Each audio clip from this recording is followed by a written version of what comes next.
Hi, welcome to Practice Inspirations. My name is Dr. Paresh Shah, and my practice inspiration is your field of dreams, customizing a digital workflow that works for your practice. I've been practicing for 32 years as a general practitioner in Winnipeg, Canada. Love what I do, and actually just 3 years ago, built a brand new practice, believe it or not, after 29 years. I also run a Seattle study club that I've been running with my close friend, Dr. Dumore, and who's an orthodontist. And we've been running it for probably, I don't know, close to 18 years. So love what we do.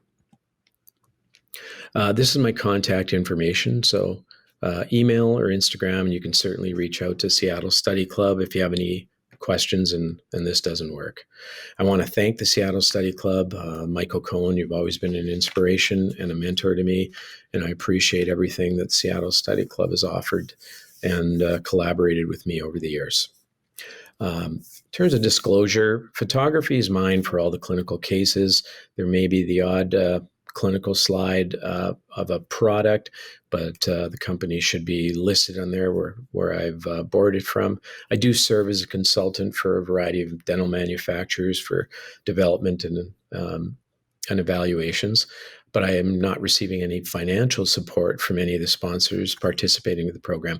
I will be referencing some technologies that I use and I choose to use within my practice, and it's part of our digital ecosystem. So you will see some of the workflows and the end results of some of these products. I want to share with you about building a digital ecosystem at your pace. I want to provide.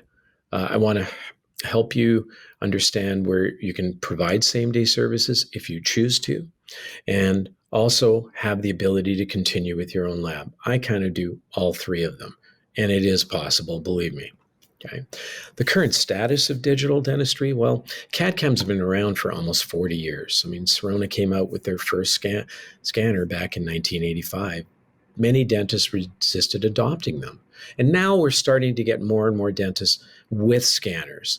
But now they're having a resistance to adding peripherals like printers and mills. Like, I don't know if I'm ready. What do I do? How do I go about doing it? Labs also have rapidly adopted and benefited from them. And some of them have actually been phased out because they chose not to adopt digital technologies. And now there are also design centers that are a lot more common that can actually help you. And they're kind of an intermediary. They're not a full service lab, but they'll actually design things. Some of them are online, and some of them are actually dentists or dental technicians on the other end. So I'll share a little bit of all of this story. But for the longest time, we were kind of confined to a couple of systems where it was just one brand and one system and they had everything. And there's absolutely nothing wrong with them. In fact, I had one of them. I had this system, the previous version of it, and everything was there. And if you're doing a lot of basic restorative and a lot of chairside one appointment dentistry, they're fantastic. They're really dialed in very well. But a lot of us aren't really looking for that. We want to go at our own pace. We want to be able to adapt and pivot as it suits our practice and as it suits the way we evolve our dentistry. I've had several forks along the way in my 32 years.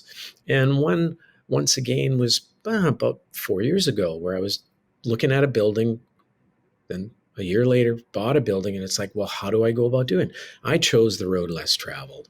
I wanted to build my own digital ecosystem within my practice. And some of the things that you're looking for if you want to build your field of dreams is open architecture, because it gives you endless possibilities. One of the things with an open architecture system is that you have the ability to take different systems, different brands, different types of peripherals, and have them speak with one another. And where do you start? You start with an intraoral scanner. And then afterwards, you can slowly look at, hey, I'm using this right now. How do I go about doing the next step? Well, maybe I'll have a lab that will help me with all of this, because they will be able to print, they will be able to mill, they will be able to design. But what if I want to start adding that? Then slowly you can start adding some of these things into your own practice. So this is my digital lab that I created, and I've been in my practice now 2.5 years. And I have a wash station and a cure station, a couple of printers, and a mill as well. So it's been great, and a furnace to be able to do some indirect dentistry and staining and glazing. Where did I start? I started with a scanner. And I have several in my practice. These aren't all of them, but I have a couple. I have 3 of them actually. And you can bring the scanner and initially just start with doing some basic crown and bridge, maybe some diagnostic planning, and then slowly work your way up into something else. But what's the next step? A lot of people come to me and they'll go, well, I want to incorporate a printer. I want to do chairside, one appointment, single appointment dentistry with a mill. Great. And there are so many different products that are available, different mills, different printers, all of them. And they're all great. I chose to get one that actually allows me the ability to have a variety of material choices, provisional material choices, definitive provisional materials as well, to be able to provide as much flexibility for the type of dentistry I want to practice, for the materials I want to have, for the patient care. And so I can actually mill something, and I can mill a crown. I can print, and initially started with diagnostic models and making night guards within my practice. But now we're doing far more advanced procedures, and I'll share some of that with you just briefly. Digital design. Initially, I would get my lab to do a design, send that to me, and then I could print out a mock-up or print out provisionals to be able to put in for the patients. But if you want to do that in-house, what do you need? Once you get a printer or mill, you need a design. And that design has to be provided in an STL format.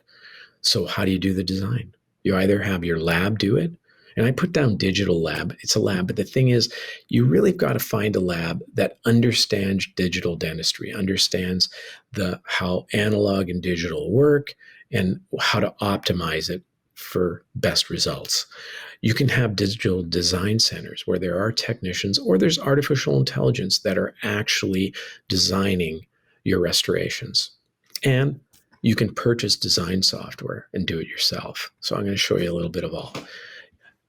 If you're using a lab, having a lab with experience is very important, because they've got to be able to translate the digital into how it's going to fit into the actual patient's mouth and for patient care, in terms of occlusion, in terms of aesthetics, all of those details. And it can be done. If you look on the left-hand side, characterization was already built in to the framework of these restorations, and then the rest was hand finished.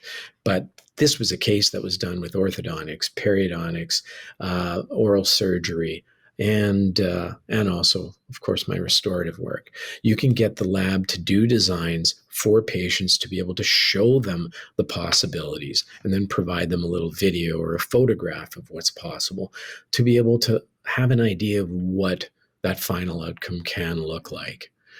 Here's a patient that came in from out of town and wanted to have an idea of what his smile could look like. We took some photographs, sent it off to the lab, explained what I wanted to do, and the lab started doing some designs. Now I got on a Zoom call with them, and we could actually communicate and have a meaningful discussion of what the restorations might look like in the patient's mouth. If there's revisions, you can see right now they're quite long. They're too long for his face, but I could have that conversation with them rather than looking at a plaster model, a photograph that's printed, and a bunch of scribbling on a piece of paper.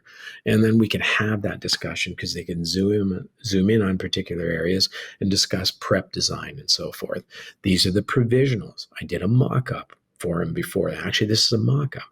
And the patient got a chance to see the possibility. And was like, hey, I like this. This is what I want. And we can duplicate that and eventually give him the smile that he was looking for. We have the ability to use design centers. For example, Sprint Ray has one where you can actually send files in a prescription, and they can design crowns, they can design dentures, night guards using AI, bracket removal, smile design, all of these things. And they can be done within minutes or days, depending on your restrictions that you have.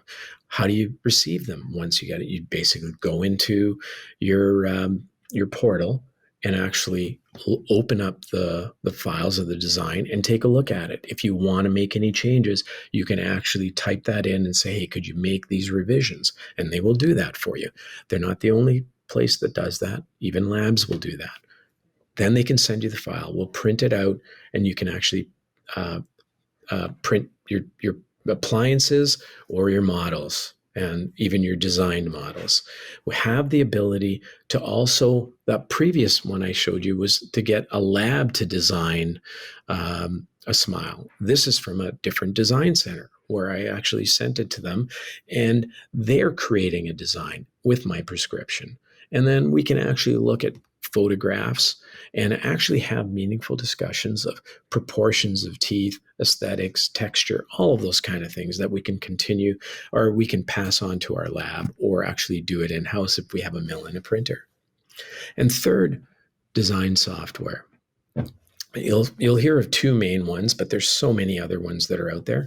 But 3Shape and exocad are the two that most labs are using. And if you have one of those softwares in your practice, you can actually, communicate more effectively with the lab, but you have the ability to do your own designs. I actually have over a few years built up some experience with exocad, so I can do a lot of this stuff. It took me about 5 minutes to design this crown, and I was able to actually mill it out for the patient and get it done in one day. This is a patient, of course, had an accident, but we were changing out her crowns and bridge work on the upper arch with some implants and so forth.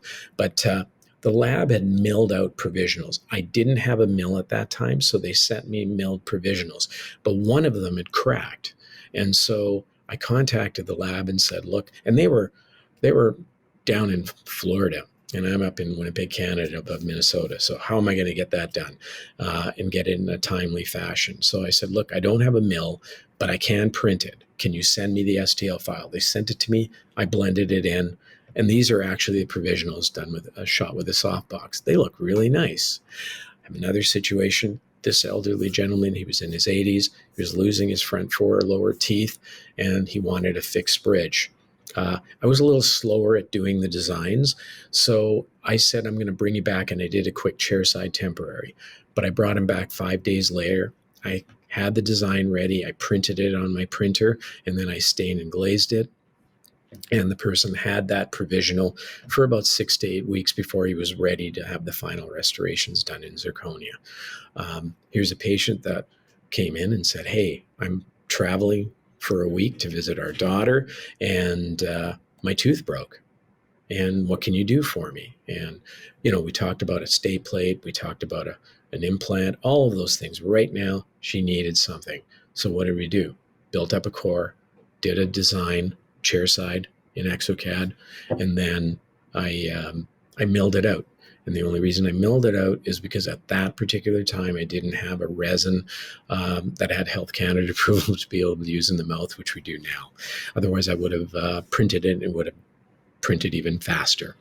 So why is 3D printing, what are the opportunities? Well, the opportunities are study models, mock-ups for digital design, occlusal guards, also surgical guides. And now we can do dentures. We can do prototypes for veneers, crowns. We can do definitive restorations now. You can actually do inlays, onlays, and crowns. And some of the workflow now is to the point where it's so dialed in that you can get some of this done all within an hour from the time you prep to the time you deliver.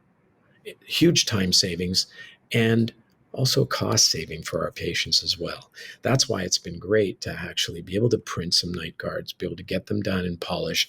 Right now, my workflow is probably taking a little longer because I don't have the most current generation, but once I have that, I can do all of that in probably an hour. I can make dentures if you want, trial dentures, print denture teeth, and depending on the amount of time you want to spend finishing it, look at that. You can make them look absolutely fantastic. We have the ability now to be able to print definitive crowns as well, and inlays and onlays, as I had mentioned before. So are there some disadvantages of an office workflow? Well, software, learning the software and learning the updates. It can take time and you need patience. And if it's going to take you a lot of time, maybe it's not worth it. Maybe it's worth just having the technologies, but having someone else do the design? Only you can answer that, because it does take time to design until you get proficient. But what are the advantages? You control the design. You can do things chairside if you want for your patients. You can do it at your convenience. Maybe you don't want to do it same day, but you want to bring the patient back and not have them wait a week or two, or maybe bring them back at the end of the day. Whatever you want, you have the ability. And you also have the ability to export and share these files easily with your lab, with your specialists, with design centers, any of those things. So all of those things happen. I just think there's just endless possibilities. And I think you don't be scared to just do it your way. Thank you very much.